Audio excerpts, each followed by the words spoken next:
Here are our experiences choosing sources. Using a variety of resources is essential because this will let you have a variety of perspectives on an issue that you might have never thought of before. Too often, my friends complain that they don't have enough information to fill up the page quota, which stuns me. There is so much information out there. Whenever I get an assignment, I go to the library and research useful books. I always do a search on the library website for scholarly articles, which are essential for any paper. Online resources are also important. I love using the Canadian government website and newspaper articles because these are usually reliable and factually correct. Other resources I could have used are online videos, documentaries, and podcasts. It's important to realize that resources don't have to be print resources. I use online journal databases like JSTOR for my research, but I also use books from Scott Library. This is because sometimes books contain more information, as well as the fact that it is sometimes easier to read a book than an article on a computer screen. I tend to use journals for more up-to-date research about current topics like social media, while books I use for topics that I need a lot of research on, like for my literature classes.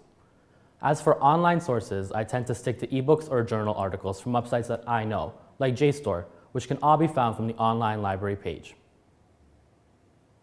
For my program in particular, we deal with a lot of government issues in Canada.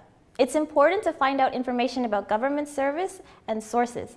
Government-based websites are useful for obtaining documents like the Canadian Charter, the Constitution Act, and the Criminal Code, but they are also good for finding out how a particular system or organization in the government works.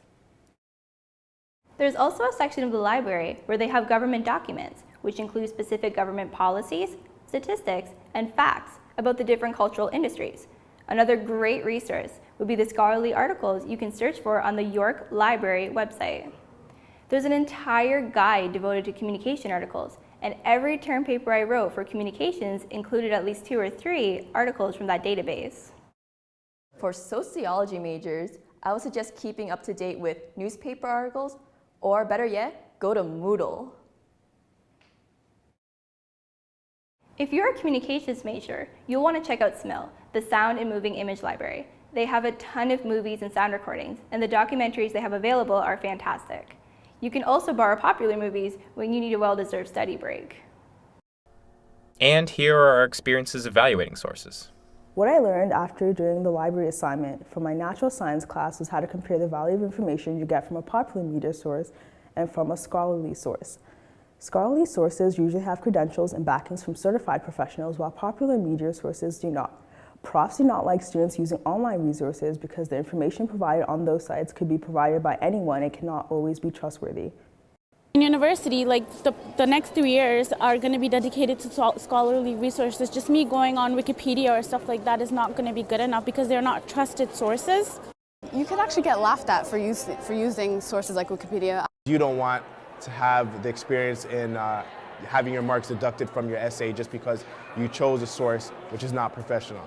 I would say number one is to look at the credentials of the researcher that you're trying to, I guess, use their work. So if there's someone who is just, a blog writer and they really have no background in the information that you're using, then you know that maybe you should look more into that person. But if it's a PhD student or someone who has many degrees in the field that you're looking at, then that would be something that's more credible as a source to use, rather than again like Wikipedia. You don't know who is writing the source, so always look at the credentials of the person's work that you're using. You have blogs that usually aren't professional sources, or they don't use references to material. A lot of time professional sources use references to other books as well.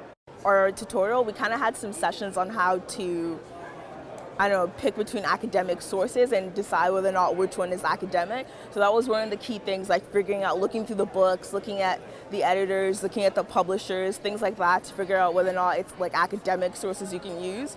Because there's a difference between just finding any online thing on Google and finding it in the actual journal database. Because more than likely your teacher is going to check, or your TA is going to check to see which sources are valid and relevant